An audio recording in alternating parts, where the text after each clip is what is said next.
Lights, camera, action. In a studio where local filmmakers talk to other filmmakers about the inside world of film. Cut! That's not the script.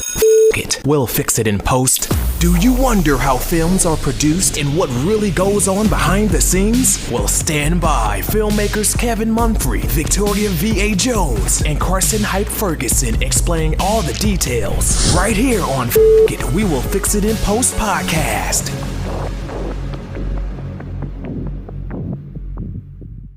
Good morning, good afternoon, and good evening. Whenever you're listening, I thank you for doing so. I am Kevin Mumphrey, and once again, this is We Will Fix It in Post. I am with my colleagues, Carson Hype Ferguson and Victoria V.A. Jones. What's going on? Today, we have a guest. We're talking to actor Hasaan Rasheed. How are you doing today? I'm excellent. Alive and well. Yeah, well, I'm glad to hear that. This would be a very awkward interview if you weren't alive. That part. Now, I want to start it off with, like, what got you into acting?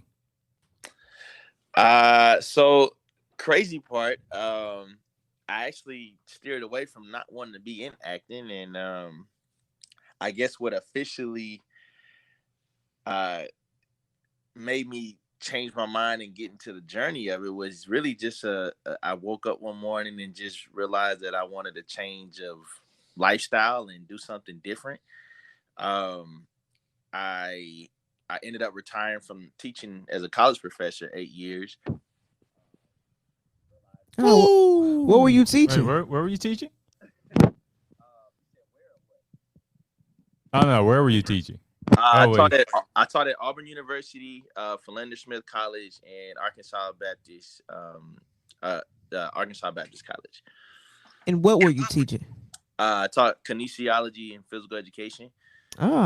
Everything in the field of those courses. I can't even say that. What is that? Kinesiology, man. It's the body movement. Oh, they get the body movement. That was just a whole lot of letters for me. Like, whoo. Oh man, you got me nervous on that one. He thought you was talking about the Kama Sutra. Oh no. Oh man. Anyways, that did sound like advanced Kama Sutra. What they got going on in Auburn? But so, like, what was going on in your life at that point that made you want to change and look into doing another career path? So I've kind of always had, I guess you could say, multiple things going on in my lifestyle. At that time, I was a full-time college professor, track coach, running my after-school kids programs for my nonprofit, and then training.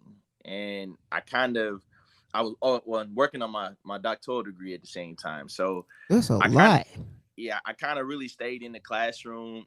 I think, well, my passion for teaching, and which was also something that I told myself I never wanted to be, because both of my parents are educators. So I always thought, I don't want to be an educator. Grew up around it. I want to be a teacher. Went to grad school, got an offer, couldn't really turn it down. Ended up in the classroom. Ended up loving it a lot more than I thought. Every year I told myself I would get out of it, and here it was 8 years later, and I was still in it. You know, every year would be a new crop of students to impact, and I started as a young college professor. I started teaching when I was 21. So I was the youngest in the field, and my experience was much different to be able to offer the students from a life point of view, and then also how I taught in the classroom. That should be a movie right there. I'm telling you what, it's one that's gonna come. It's gonna come. This man, I'll tell you what, he don't like sleep. I thought I didn't like sleep, man. This man said I am allergic to sleep. I'm trying to figure out, when do you have time to eat or sleep at that moment in time? And I thought we were busy people. It's been, time management has been a special part of my life. Man, I bet it is. This man busier than Elon Musk. Man, look, man. I need to check his carbon footprint. I got to get a cameraman to start following me full time here. You know, I'm because I will be making a life story probably sometime in the next year here. Just kind of all the things that most people don't have a clue of what I actually do in my real life. That sounds like a movie for real. You know, so. Oh no, you probably need 2 or 3 of them. You don't want to wear them out. It's gonna be some, you know, like hey, they don't pick them up, and put them down like that. Now, when you got to the point to where you wanted to kind of change from one career to another, like what was it about like acting that kind of gravitated towards you? So it was really more so the movie.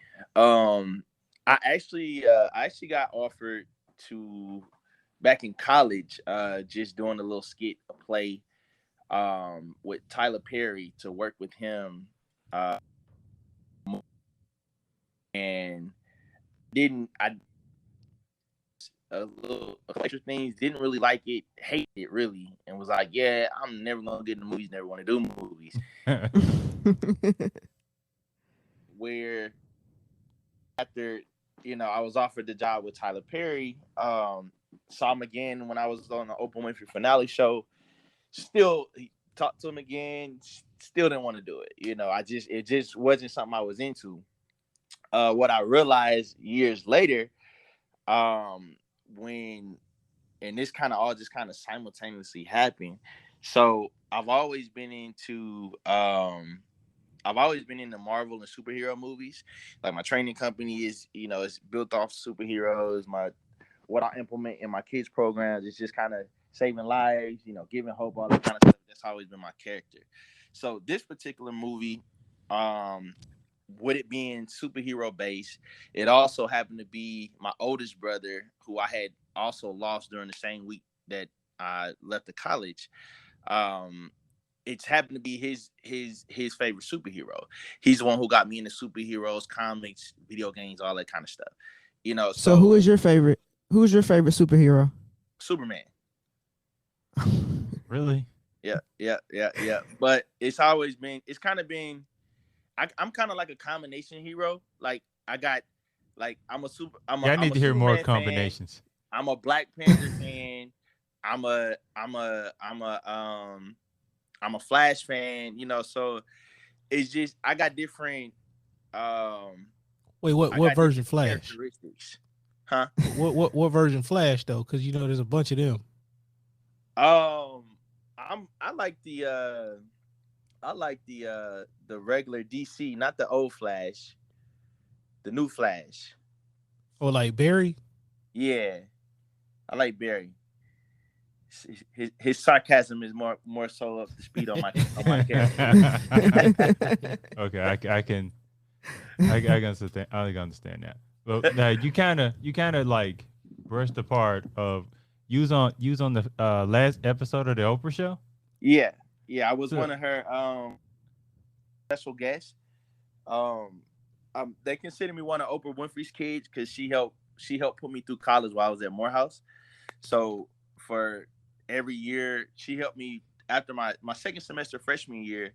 I was about to get kicked out due to finances, and I had already, you know, I was a boy out of Texas, could have went to any school in Texas that I wanted to for free, just because of my ranking and where I graduated at. And I decided when I was 11 that I wanted to go to Morehouse, and I wasn't gonna let anything stop me or anybody, you know. And so that was, I spent a good portion of going into my second semester pretty much going in and out of the financial aid office for 3 weeks straight until they gave me some money. I told them I wasn't going anywhere. I wasn't going home.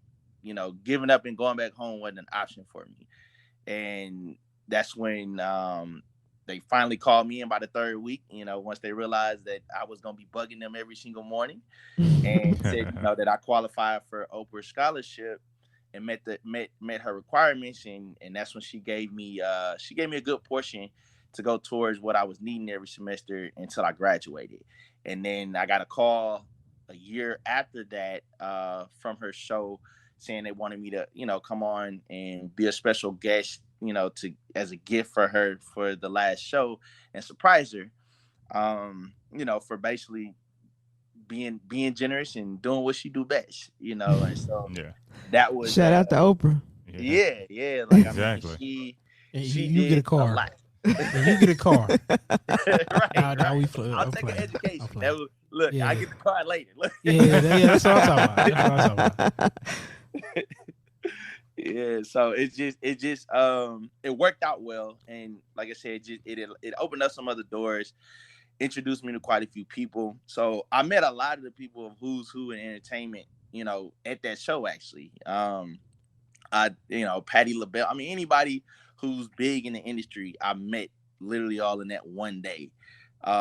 Ended up at some of the little after events with them, kicked it, really got to know people's personalities, and it just genuine down to earth people. Cause I've never been one of those celebrity starstruck type of people. I treat everybody, with the same respect, and so it invited me in different circles because of that. And they saw, that I was just a genuine dude, always smiling, just good energy, and so, they I kept in contact kind of along the way until I lost my phone from that year. I think I had a flip phone at that time period, something like that.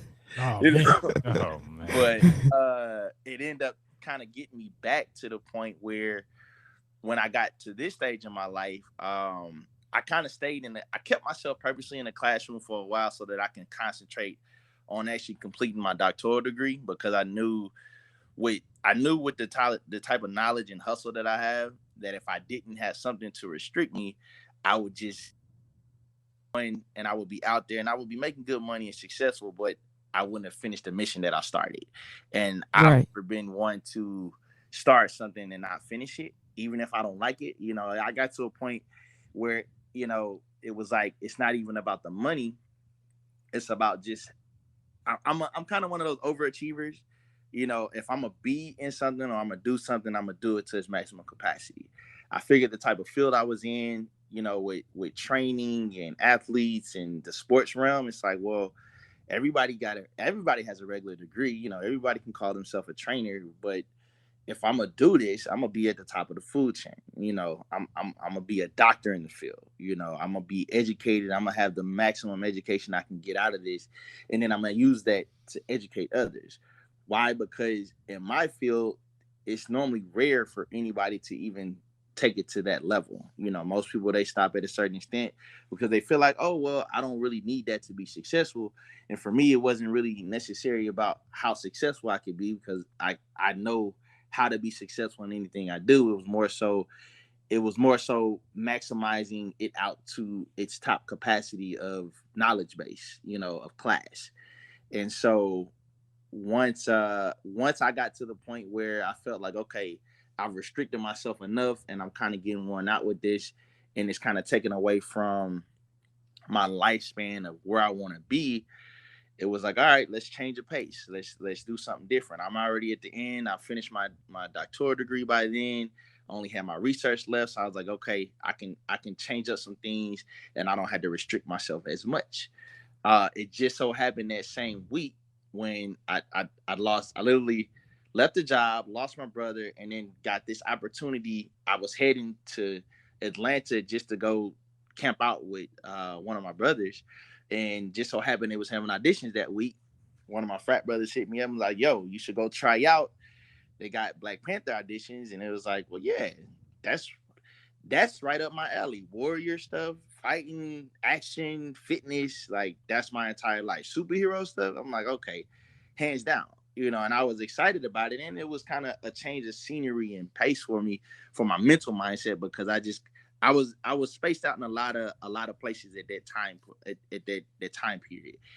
I was trying to figure out my next step in life. I was still grieving. It just was a lot of things going on at once, and so I felt like this change of scenery and something that I actually was excited about because of the fact that it involved superheroes and fitness all in one. I figured it would be something that I might find a liking to, and I did. I got on set.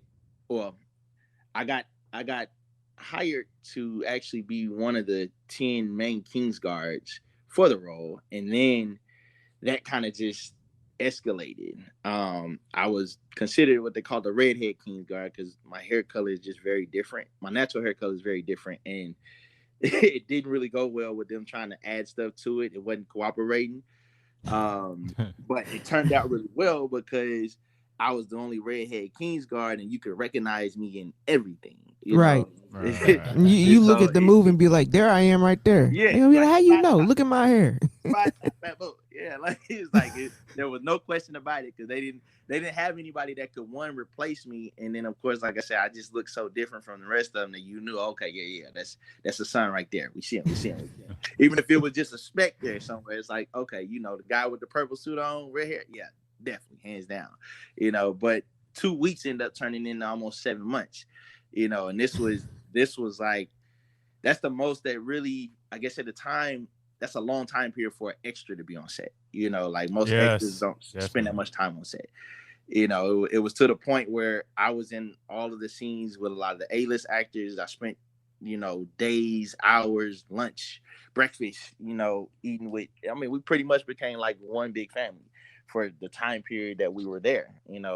And what most people didn't know was I was getting off working here in Little Rock, Arkansas, and was traveling back and forth to Atlanta almost every other day, which is like an 8-hour drive. But wow, I was leaving 8, 9, 10 o'clock at night from working a full day shift and was driving in the set at 3 or 4 o'clock in the morning and working another 12 to 16, so it was I was like a zombie almost for a year. I don't even true definition of no days off. That's what that is. Oh, so now we're talking about you at the Black Panther. So kind of like describe to us, how was the audition process? It was actually quite funny. It was the first time I actually really did an audition, so I didn't know what to expect. I didn't know what to look for. I didn't even know if I was coming correct. I'm standing in this line, and mind you, it was a line outside of the studio warehouse building that was probably all the way through the parking lot. I mean, like snake wrap. So about like hundreds of people. Oh yeah, like hundreds of people, like waiting for hours, and I'm random, so I'm in the line just doing my little exercise stuff and just talking and waving and smiling at people, and it took a while to get there, but I'm also observing and listening to people and conversations and stories and kind of just I'm really trying to figure out, because of the fact, like I said, this was new for me and I've never been in the movie industry to this point. I'm trying to figure out, okay, do I even have everything I need to be doing this interview? Like, am I missing something? Should I have brought something? I literally just showed up, with the hopes of, okay, well, do I need to bring a resume or? Yeah, like I'm like, I don't have no background in this. I don't have no film rate. I'm seeing people with their little sheets and stuff, and I'm just kind of looking around, just observing, like, okay, I don't have that. I didn't bring that. And it's just like, all right, well, I'm just gonna go in here and do what I do best, freestyle it and wing it, and and that, I mean, that's just really been the story of my life. I always tell people, I say, sometimes I don't always have the answer to everything, but I'm not gonna show you that I don't have the answer either. You're gonna have to find that out the hard way. It sounds like good acting to me. Oh yeah. That's what I realized. I said, I think I've been acting longer than I actually think I've been acting. But they got a chance to and I guess it was different because seeing the different body types and people who were just going in for certain roles, I was like, okay, well, I know me particular. I was like, I want to be obviously in one of the warrior roles. It's like that. I feel like that's the best role for me. That's what's gonna fit, and so. But I'm seeing some of these other guys in line, and it's like you see all these different weird body types everywhere, and it's like, okay, all right, I wonder what they're going out for. When they're, and then I'm kind of just listening in on everybody else's stuff, just taking notes. Really, it was a real observation period for me. And then I got up there, and it was like, okay, they just asked a few questions, took a couple pictures, took my shirt off, they turn here, turn there, and it was like, oh, but I think the funniest part of it for me was like everybody's reactions, because you had the option to take your shirt off or keep your shirt on. And it was puzzling me because it's like, okay, well, if you're going out for certain roles, like, why wouldn't you just show it all. Like, you know, you here to sell yourself. So Right. sell yourself, And I'm looking at some of these guys who are like supposed to be fit, right?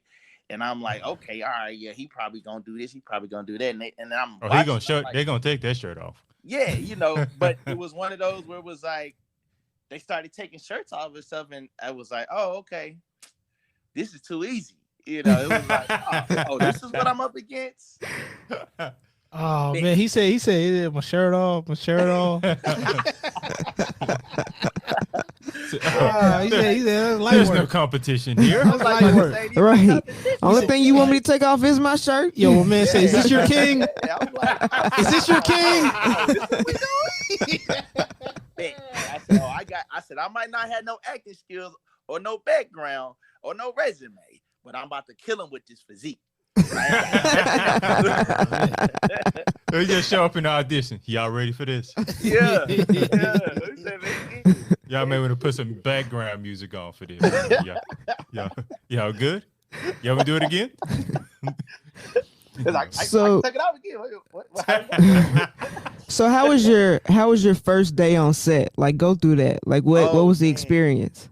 First day on set was hilarious. So, well, I got to tell you this part because it'll make sense for what happened on the first day of set, right? So when I got hired and they brought us in for like the pre wardrobe to get fitting and everything, right? I had told them about my hair. I was like, my hair, I got 4 different natural hair colors. It changes according to the light or the sun. I signed a contract for you guys to dye my hair, cut my hair, do whatever you want to do. But I'm just letting you know, I say even my eyes, they change, they get lighter. It's kind of the same way. I'm still trying to figure my body out. I don't know. I'm just giving you forewarning of what my body does. And the lady is like, well, she's like, ha ha, and my eyes go hazel. She was being sarcastic, and I'm like, all right, I know it probably sounds real far-fetched because she asked me what color my hair was. She's like, oh, that is just too bright. And I was like, I honestly don't know what color it is. When I left this morning, it looked dark brown, but apparently it had gotten like, I guess it went to like my kind of bronze reddish color by the time I got there. So I was like, I really can't tell you. I'm telling you what goes on with my hair and my natural body so you guys are aware because I don't want no confusion. And so this happens at the front of the studio. By the time I walk to the back of the studio, my hair color darkens up. And apparently, I guess they had planned on putting this little wig in, or like a braid, wig braid. And then that didn't go according to plan. By the time she turned around and saw that my hair color went darker than what it was when we just left from the other side of the venue. And so she's just looking at me crazy. And it's like, she's like, what'd you do to your hair? I just walked from the front of the building to the back of the building. I didn't have time to do anything to my hair. I just told you what my hair did, and you looked at me like I was crazy and made this sarcastic joke. Surprise. Here we are. And so they take pictures of me like this. So we get to set on the first day, and it's this whole, it's like a whole, I'm not gonna call it an argument, but it spent an hour of a whole lot of conflict with just my hair. Right. So apparently somebody didn't get the memo that this one particular Kingsguard was supposed to come in and look as himself. No changes. Right. So they're like, okay, well, we're going to take him with the rest of the Kingsguard and do with him like the rest of the Kingsguards. No, this one is supposed to remain as he was. So this is how I end up actually running into the director, Ryan Coogler. Met him, didn't even realize it was him.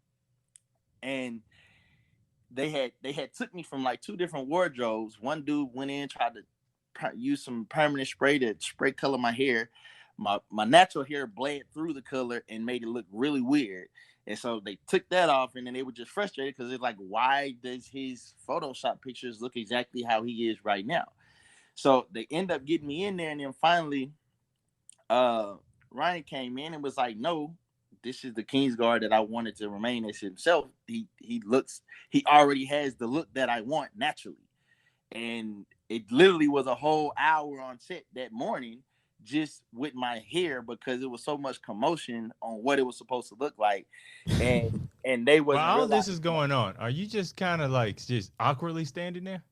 I'm just kind of taking it all in and just I'm trying not to bust out laughing, but I'm just kind of just smiling at everybody like, you know, I tried to tell you, but you know, I'm just here. I'm just here. I'm just going. You direct me. Y'all do what you want to do. You know, Does your hair I'm not change kinda, color while they're arguing huh? or debating? Does your hair change color while they're debating? I wish it did, but it didn't. Cause I'm just imagining them just arguing, debating, like, wait, wasn't his hair brown just 10 minutes ago? Right. That red would now? have been hilarious. That would have been hilarious. But no, he didn't. It didn't do anything at that time period, and so it didn't. But it did end up. It introduced me to quite a few people in that first day because they was like, "Oh, okay, all right, well, yeah, this guy is very different." I feel like the whole set knew who you were. Huh? Oh yeah. Oh, they definitely knew who I was then. They didn't know before. They definitely knew then. And then what happened? They ended up once they kept that the same. They brought me around. All of us had to line up after we got our costumes and everything going to make sure we were all looking the same. And so they got to me again, and then it was a problem because my top hair colors do something different than my facial hairs, right? But I have it's just always something with you. Yeah. Oh yeah. You gonna get an adventure. So they realized, okay, well, his eyebrows is doing something a little different, and his mustache, you know, they like it's different from the top.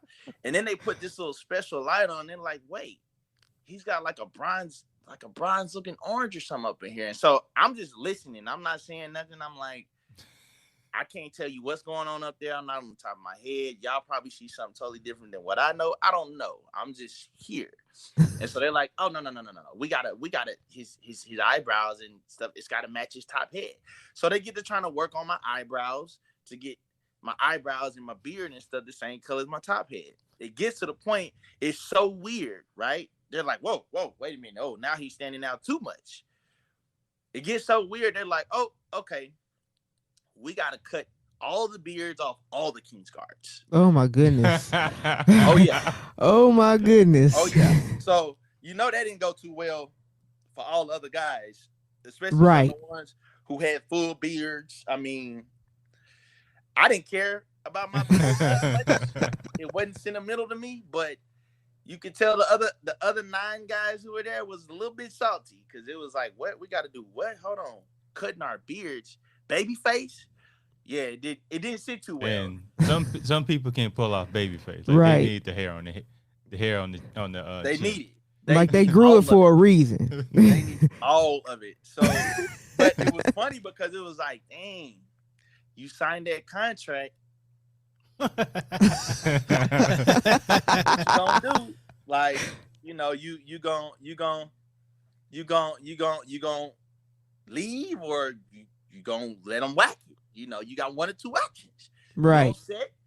You about to make history with this movie. It's Marvel. How bad you want it? You know, it made people really question, like, do I really want to do this?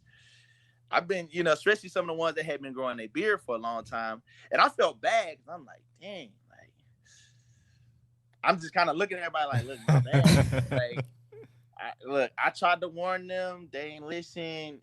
And this is the consequence. Like, it's happening. It's happening, you know. But I'm just imagining they shave someone's, and I was like, oh no, we can't even use them for the movie anymore. No, this ain't gonna work. And some of them, it ended up like that where they didn't get used, you know. Yeah, like I was like, yo, they're just like, damn. All I can say is my bad, you know. It's like, you might want to work on that hair, bro. You know, they got some serums for that, you know. Help you get your stuff back, you know. But yeah, it was funny. And then we had once we finally went to set, because that took us, wardrobe alone took us probably about 2 hours, maybe 2.5, 3.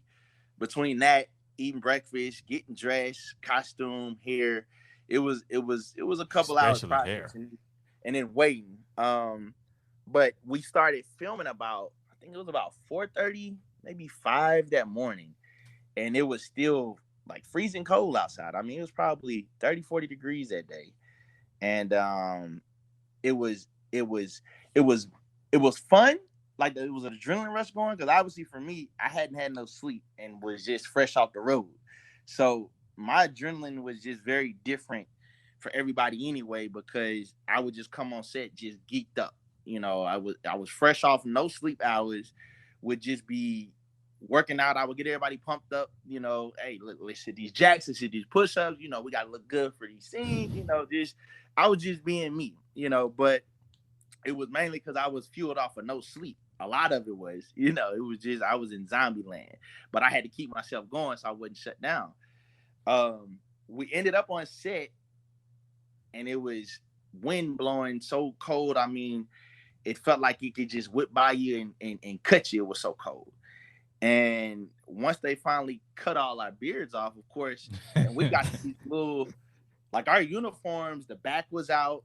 We got these little skirts on, just some tights. We had probably the least revealing uniform out of everybody. And then in the main scene we had, they decided to take our cape, which was the only thing we had really keeping our backs warm. And so, but the fun thing about it was, for me at least, they chose me to be in that.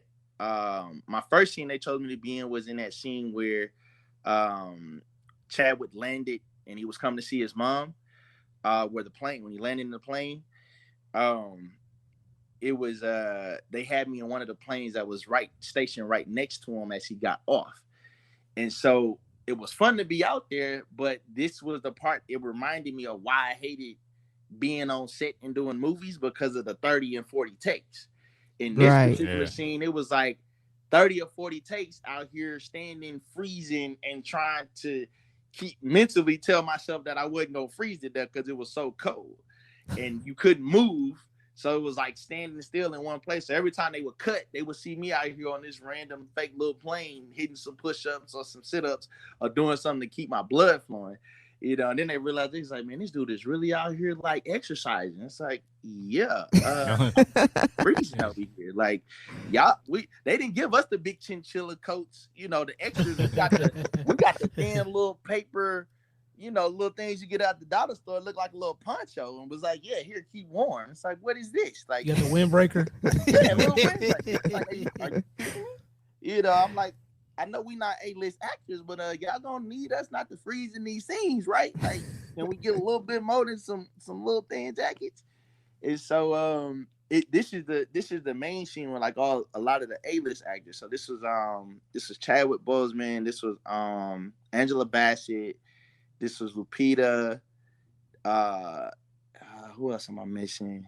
Yeah, it was those three. And so we're in between cut scenes, and finally they're like, all right, cut, take, we're gonna check it out, look at it, everybody kind of take a little break. And I'm still out here by this plane just kind of soloing it, right? And I'm like, so okay. You have to stand there while they're cutting and checking everything. Yes. And I mean, it was gruesome. It was gruesome. I'm like, man, I don't see how people do this. And so finally the A-list actors, they come up and they're by this little warm heater thing, and Miss Bassett invites me over and is like, hey, come on over here. And of course it's a rule that the extras are not really supposed to be associated with the A-list actors. It's a real separation thing. I didn't even realize how separated it was until I got on set.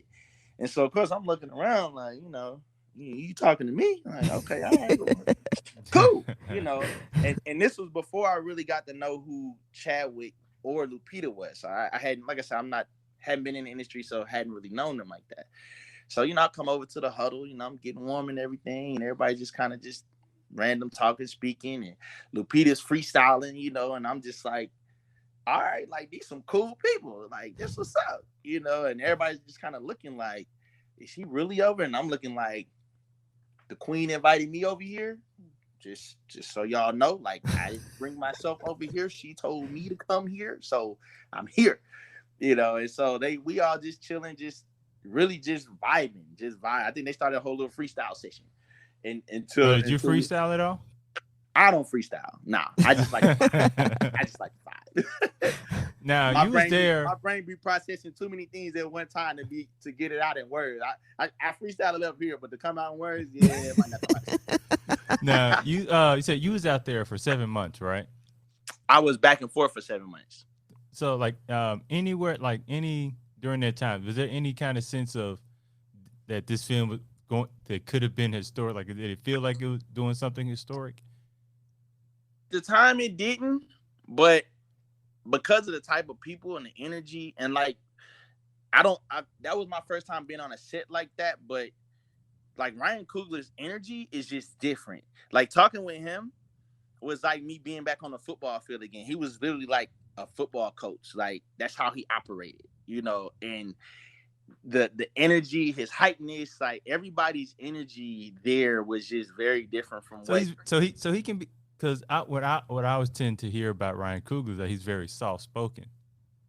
He is, but when he's in his zone, or like, and I don't know, it might have just been the moments because it was just so much. The energy was just so hype in certain scenes where it was just like you just saw another side, And then when I actually got a chance to just sit and talk with him, I think it was I can't remember if it was playoffs going on or I know it was some games or something going. That's when I realized okay, he's a football fan, But it was unique because it was like okay, like how he I guess manages everything. It reminded me of somebody that was like coaching their players. It's like all right, yeah, let's do this. All right, yeah, let's do that. No, I like that. That's cool.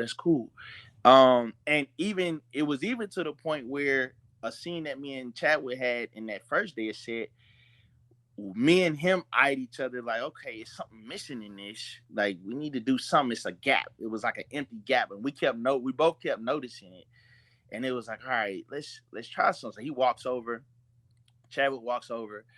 And he's like, we kind of give each other that look like you feel that little awkwardness space right there too. And he's like, yeah. And we introduce each other to ourselves. And then that's when we come up with the whole X, And so he goes over to Ryan. He's like, yeah, we're gonna do this in this scene. Basically, it was just, we improv some stuff and he liked it. And that's when I realized, oh, okay. Pretty cool, down to earth, that, and that I just started opening up conversation, and it started giving me kind of reality of what just movies are and the things that go on behind it that people just really don't see, But it was more so a perspective like, okay, he's not one of those directors where it's like my way or the highway. He's more so he's open to people, ideas, and things that can make a project come together, And that's what I liked about him. It's like, okay. He's a real team player. Like he listens to his people, his trusted people who he has in his corner, and he puts things together to help it all make sense, to where it looks good, and he takes the advice of his closest folks to be able to collaborate it, it takes, I think in senses like that, it takes special kind of people to be able to work with everybody, to be able to bring something together, because everybody can't work with everybody, I've seen that 100 times. yeah, you're right about that. Now, when the movie came out, like, did you go see it like the first day, or did you wait a few days? So I was actually, crazy thing is I got invited to the different premieres in the different cities. So when the trailer, because I was featured in the first trailer and didn't find this out until the NBA, they aired it during the NBA Finals game. Oh, and then that's when everything just took off. I mean, it literally just took off. My social media started blowing up, my phone started blowing up, everything went ballistic, Hey, did you get those old friends or old exes or old family members talking about some, hey, what's up, cuz, or whatever? Got any brand new cousins? When I say people came out the woodworks, it was like, what? We ain't spoken in years. Like, what? Huh? Hey, how you doing? Like, and then of course it was, oh man, why you didn't tell us you was in the movie? It was this, and of course with Marvel, like it's really confidentiality. really Right. serious. You know, it's like you can't speak on nothing. That might be your career. You talking about something might end it all. Yeah, so that opened up a whole new gateway for me because my social media took off and just everything because of people who knew me in the different fields of stuff. It started questioning a whole lot. You know, people wanting to have interviews. Like it went crazy literally overnight. So like, did the But local news try to talk to you? oh yeah, they did. They did. I ended up on quite a few news stations. Different events. Like so what ended up happening, the obviously I wasn't on the A-list actor status to be like in Hollywood, but I pretty much was able to cover a lot of the pre-screenings that they had and that Marvel was collaborating with in other cities, because obviously the bigger actors were too busy doing other stuff, you know. And then So what were some of these cities you were at? I did Dallas. I had an event. I had a fitness event with them up in DC, and then I had a big red carpet event in Arkansas. I feel like I'm missing one. And this is I a think very busy it might have been part of two your in Dallas. life. Huh? This is a very busy part of your life. Very, Right. very. I mean, when I say a blur, like everything took off. I mean, between sleeping on drives to tour and planes was pretty much the only sleep I was really getting. You know, it was literally like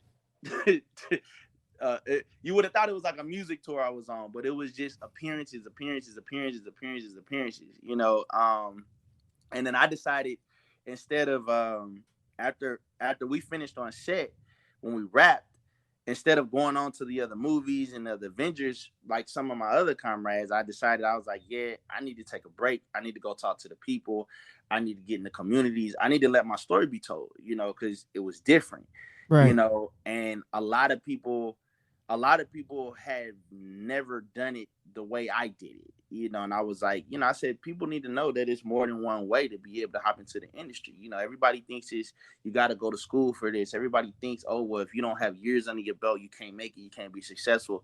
And so I was like, you know, I got to get in the communities and do what I do best. You know, I said I'm an educator and a motivator, and I'm for the people first. You know, I said, I hopped into this acting thing off a whim, and I did great with it. I made connections, and I took being an extra to a whole nother level, to the point where by the time I left, I ended up being a featured extra. They put me in so many scenes where I literally I changed it. You know, being on set, you know, they was like, oh yeah, that's the GOAT for all the extras. That's the GOAT right there. You know what I'm saying? Like, he the only one being here since day one. Like, he a GOAT.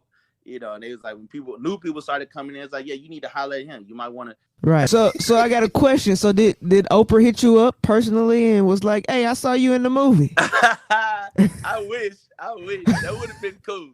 That would have been cool. But nah, it didn't. It actually was cool to be able to take this. So they took the still picture that's out there on the web on me. They took that from the trailer and was able to kind of create my own self-image of that. And that's what was able to kind of really lead everything else off. I got permission from Marvel to be able to recreate my costume that I wore in the movie. And so that kind of ended up also venturing cons, and which that was a whole nother world within itself. You know, that's been fun. Yeah. Like, I didn't realize, like, I got reached out to from Bell County. Bell County was my first Comic-Con, and it was thousands of fans started reaching out to me and was just wanting me to come down. Yeah, in Texas. Okay, yeah, because I was born in Bell County. Really? Yeah, Killeen. Mm-hmm. Ah, okay. Well, yeah. You familiar with the whole area? Yeah. Yeah. So they were. I had never heard of Bell County before the Comic-Con. So I'm like, wow, all these people reaching out, you know, from this little city. I'm like, and I'm from Dallas, so I'm thinking like, wow, have I never heard of this place, you know? And I'm thinking like, okay, I didn't realize I had fans out there like this, you know. I mean, probably 10, 15,000 fans out there. It's like, okay, so the owner reaches out, and he wants me to, invites me out to it. And I'm like, cool. Like I got a huge fan club out here. Like this is crazy, and by this time I've probably went up 20, 30,000 followers within the month. So it's just, when I say it's just So got ridiculous.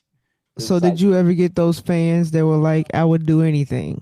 Oh yeah. Like when I say I understand it, I have a better understanding of why some celebrities react the way they act, because it can get real overwhelming, outside of what people see on TV. Like folks get crazy, and I had a lot of these Comic Cons I was showing up to where, it was tens and thousands of fans, like literally. And I mean, I realized people do anything to be able to get a picture or autograph or whatever. Like sometimes they do too much, and it's like, oh, Yeah, you just leave it right there. Yeah. Just leave it right there. You know what I'm saying? Like, We're trying to keep this somewhat family friendly. oh yeah. But it's Not just, all the way though. it's like, More like Cinemax in the 90s. I ain't talking What? Not like full porn, What? but like What? What? What is he talking about? Man, what are you talking about? I was just gonna say something about telling a joke. Man, this man went to like. I'm sorry. I guess we had two different trains of thought, apparently. Man, My apologies. Allow me to move on. Cause we never actually so what was the experience like seeing yourself on the big screen? it was exciting, honestly. I remember the first premiere I went to, I was actually a little worried because we had got word during the rap party that all of the King's Guards had been X'd from the whole project. So I'm thinking in my head, like, wait a minute. And this was probably a little bit before the trailer came out. And I'm like, wait a minute. So they just cut us all out the movie? Like we did all this work? Like I know they say everybody don't make the drawing board or the cutting board. But I'm But like, you've been driving back and forth for a few months. Right. yeah, Right. I'm like, like I didn't get paid to make that movie. It was more so for my peace of mind. I went broke actually making that movie, going back and forth, but I was like, it wasn't about the money for me. It was literally just peace of mind, something different. And so to see myself make the screen, well, first make the main trailer, that was mind blowing. I'm like, and they played it during the NBA Finals game. Like people have seen this all over the world, and I've seen the scene just in some of the different Marvel movies and clips too. So it's like, yo, this is bomb. And then to actually go and see the movie and see that I still made almost every scene that I was in. Oh yeah, I was hyped. I was in there geeked up. And then I almost wanted to run down the aisle every time my mom was like, oh, yeah, oh. be like, you see me? That's me. Hey, Right there. Hey, I made it.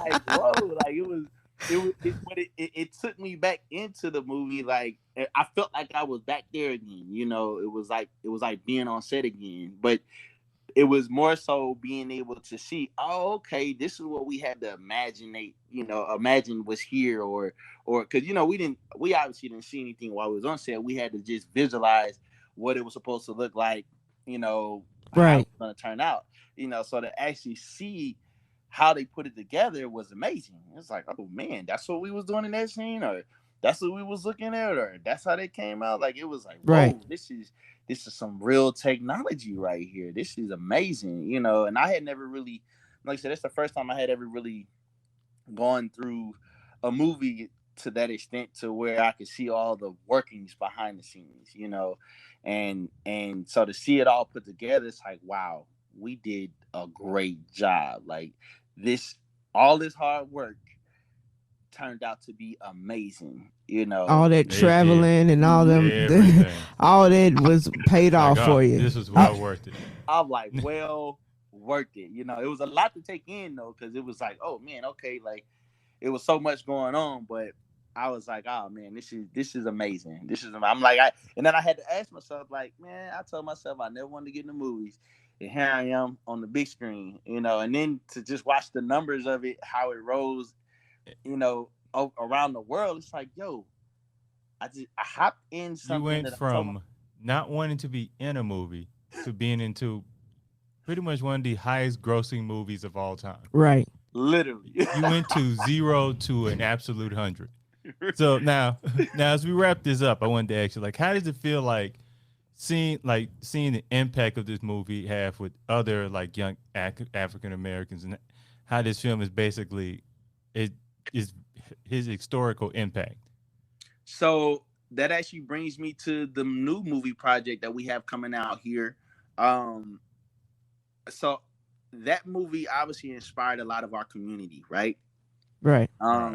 It brought out the roots, the culture. It brought a lot of us together. It brought other cultures together just because of the movie itself. You know what I'm saying? So for me, it was all about, okay, we need to use this opportunity. This is like a moment in Black history of being able to, that's actually something that the people can not only relate to, but can also bring us together, which is obviously a problem in our community. We don't know how to work together collectively to get to the same goal, you know, and that's always been a problem in the bigger picture of the cases. So I wanted to use this as a platform to be able to kind of bring in the culture and especially the youth, because it was something that they can relate to, you know, and they can actually, this was something that, you know, it's not like how it was for us where we could sit here and watch a Black History or a Malcolm X or something and we would get it. This generation doesn't get it the same way, you know. So this movie was able to depict something more that allowed us to be able to have something kind of like a middle ground, a middle piece, to be able to glue everybody together. And what I've been able to take from it just recently, we just finished filming this movie in Ghana, based on mental health, and it was because of the impact of Black Panther. The director reached out to me and wanted me to play as the main character for it, and it's the first big collaboration for somebody from obviously the caliber of this type of coming from Black Panther to collaborate with the country of Ghana. And so the project, this next one is huge, but we're looking at it to bring the same type of influence, which is pretty much touching on things that are happening in our community with our people and showing that, look, as one and collectively, we are powerful and we can do a lot. You know, we can take over the world, you know, and now this new project that we're releasing, we have a couple premieres here in the States. We actually have the next one, June 10th, that's going to be here in Arkansas. And we're looking to hopefully do it on at least 4 more states here in the U.S. before we have the grand red carpet for it back in Ghana. But essentially, it's kind of giving the same message. It's touching on mental health, but it's also touching on something that is widely known but not widely talked about in our community, which is dealing with the mind. And especially as it comes to our folks, we're not accepting of the fact that, look, I got something mentally going on, because it's a cultural thing. Nobody wants to talk about, you know, having mental health problems. You know, that's not a thing to talk about, even though it's obvious, you know. But a lot of it is giving something that's relatable to the point where it's helping youth to be able to relate to something. It's helping adults to be able to relate to something. And just like I say, as a whole, collectively bringing us in on something that's not only positive, but is also leaving a message, most importantly. I think that's a great way to end it. Hasaan, I wanted to thank you for taking time out to speak to us today. Yes, indeed. I thank you guys for having me. I am once again Kevin Mumphrey with my associates Karsten Ferguson and Victoria V.A. Jones. What's going on? And that is a wrap.